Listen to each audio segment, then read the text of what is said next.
Very pleased to welcome to the program our newest EpicTimes.com contributor, Sylvia Bowersox. Miss Bowersox is a veteran. She's a PTSD survivor. She's an author of the book Triggers, and I love the description of the book. A hip flask of first-run, raw, potent war zone whiskey distilled from the professional interviews and personal experiences in multiple guises of an Iraq war tour's repeat offender. Holds up a big middle finger to the spirit of General Order Number 1. That says a lot. Sylvia Bowersox, her latest contribution at Epic Times, her first contribution at Epic Times, having to do with the VA. The VA gets it wrong again on veteran privacy rights. Ms. Bowersox, welcome to the show, and good to have you on board with Epic Times. Oh, thank you so much for having me.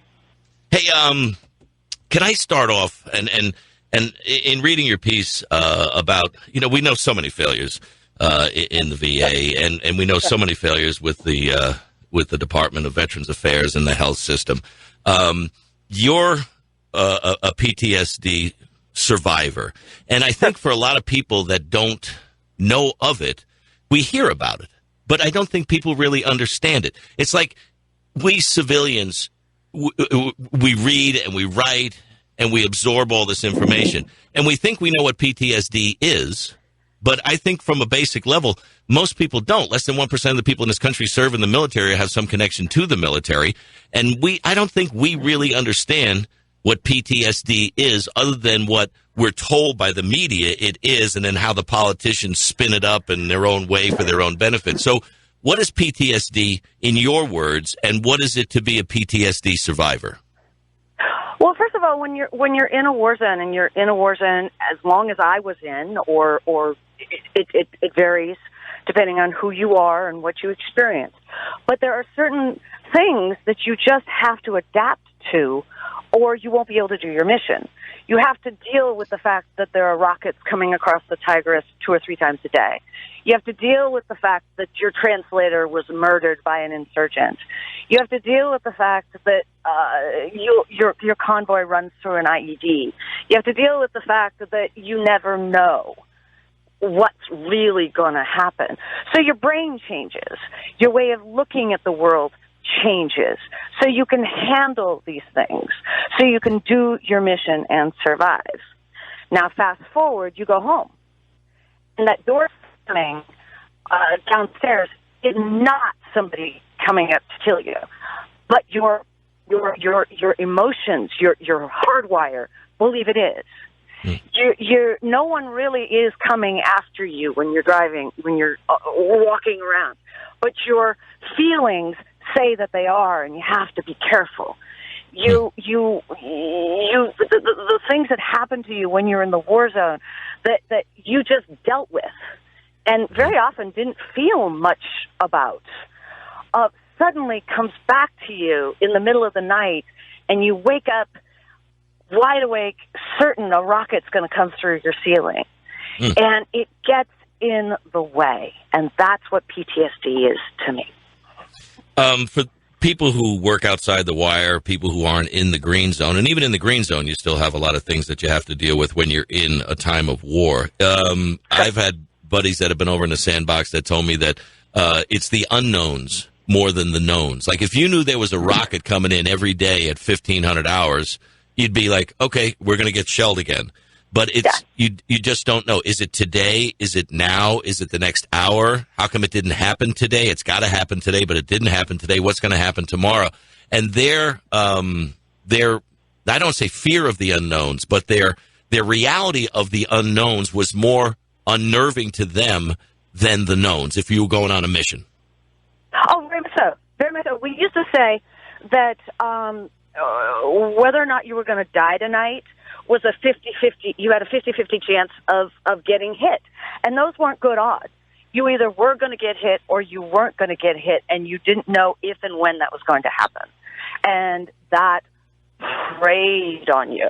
I mean, one night I was sitting behind the palace, and a big mortar, basically, not mortar, but a shrapnel just plops 2 feet away from me, right in front, and lands and sticks. You just don't know ever what's going to happen. You know, you're standing, you're getting ready to go to lunch, and a car bomb goes off. So yes, very much so. It's that not knowing what's going to happen, but knowing it's going to happen. Not knowing when it's going to happen, but knowing it's going to happen. And is it in a certain way you have to compartmentalize your emotions? I mean, we've all experienced deaths of people that are close to us.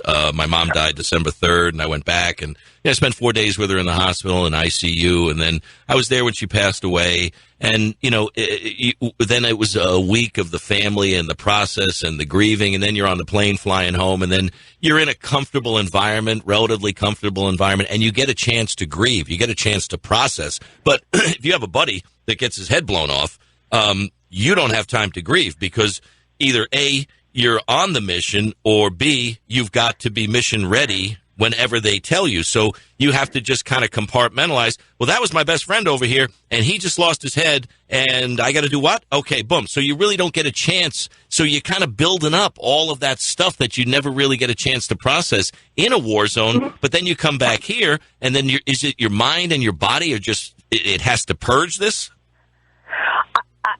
First of all, I'm very sorry for your loss. I lost my parents as well, and that's a very big loss. So my heart goes out to you. Thank you. And yes, I don't fully understand I just understand what's going on.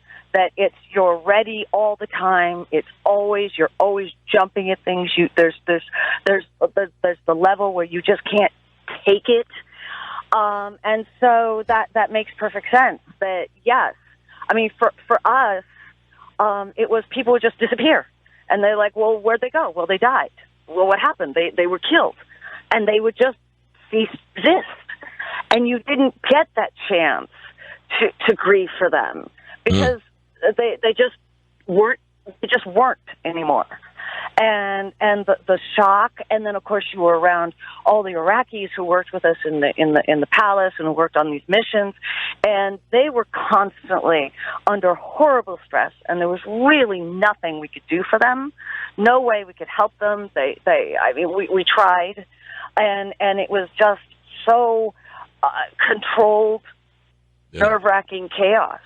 Yeah. And it was 24/7, and it never ended.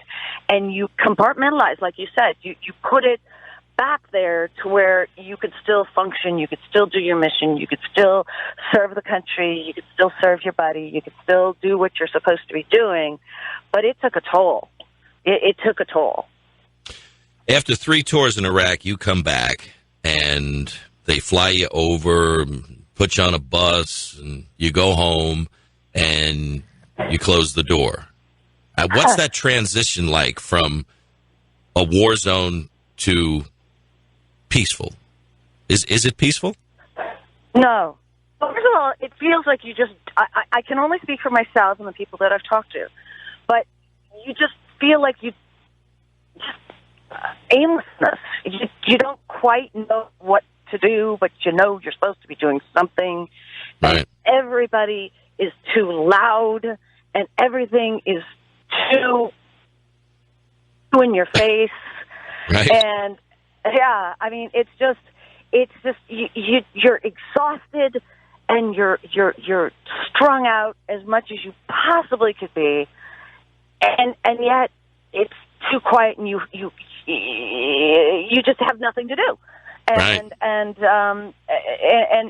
It's very difficult. It's incredibly difficult.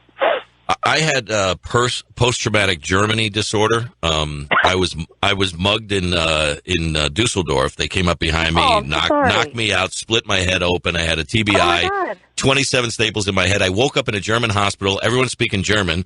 On TV is Mike and Molly in German, and I didn't know why I was there because I basically didn't know who I was. And oh my God.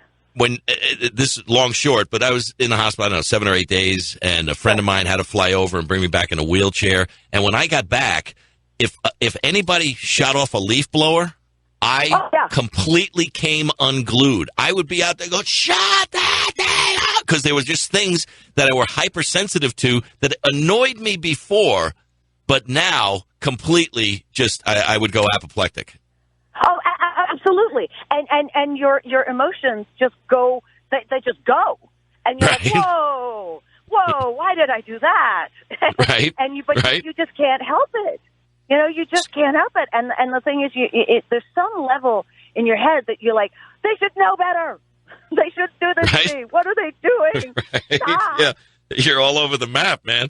Sylvia Bowersox is with us on the program. She's the author of Triggers. The book is available through her link on her Epic Times landing page, epictimes.com/Sylvia Bowersox. You come back, and then we, the civvies, we assume that you're getting everything and anything you need as far as quantity and quality of care, that the VA is there is there for you. But you come back and you're seeking help for your PTSD, and you go to the VA, and it didn't go so well for you, did it? Oh my God, no, not at all. I mean, I was in D.C. and I was working for the Special Inspector General for Iraq Reconstruction. I was their chief of media relations, and one night I got lost on the metro, and I couldn't take it anymore. I mean, I hadn't been sleeping. Things had been just everything we talked about. And I stayed up all night, and I went, I got to get help. So I went to the VA, and I had to wait, and they examined me, and then they took everything, and then they said, well, we're going to lock you up. And I was 7 days in a lockdown unit.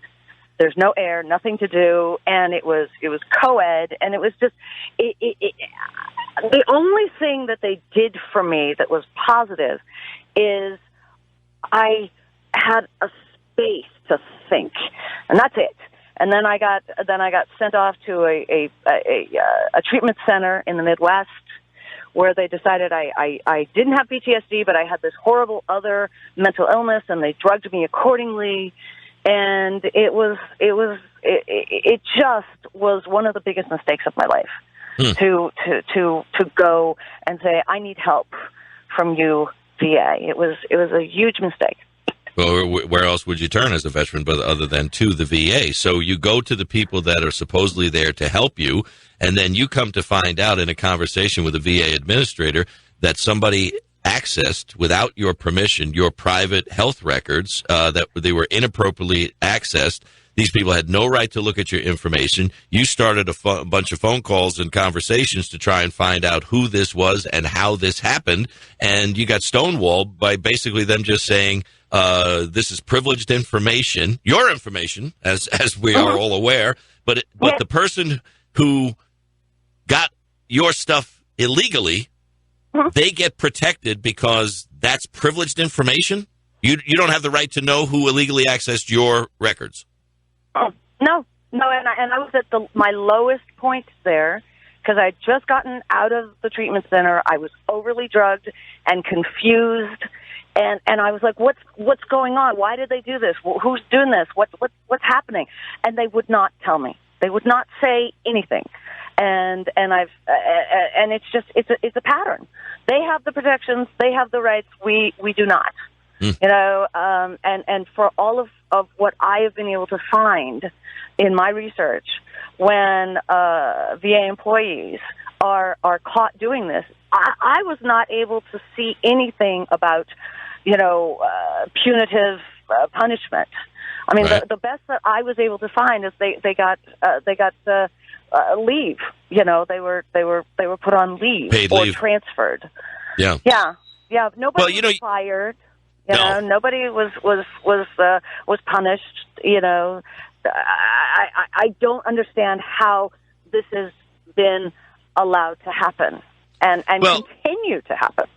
Yeah, it's like when you hear about Cedar Sinai. We call it the Cedar Sinai Hotel in L.A. It's a great hospital. A lot of celebrities go there. And if somebody accesses John Stamos' records or somebody accesses whoever's high profile record, that hospital lets people know right away that those people were fired. But in the VA system, it seems as if they, as you point out, they get transferred, they get reassigned, they get put on paid leave, and it seems in a lot of cases in the government structures they fail upward. They just hang around for a while. The next thing you know, they're in charge of some unit that's overseeing what you're supposed to get relief from, and it's frustrating to no end. And I don't see an end to it. Oh, I don't either. I really don't think there's a fixing the VA. I don't believe it. I really think that the only answer is to do away with it. To transfer, incorporate the VA into the Medicare and the Medicaid system. Yeah. I cannot see, because what's happened is they've been allowed to hurt veterans. They've been allowed to disrespect veterans. And the privacy is just the first of the issues that I'm tackling. Right.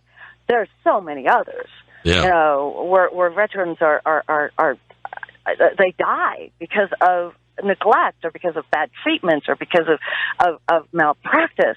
And I can't speak on that yet, but I intend to. Yeah, I know you're digging. Yeah, I know you're digging. I'm looking around. Mm-hmm. I'm looking around. I want to see what's going on.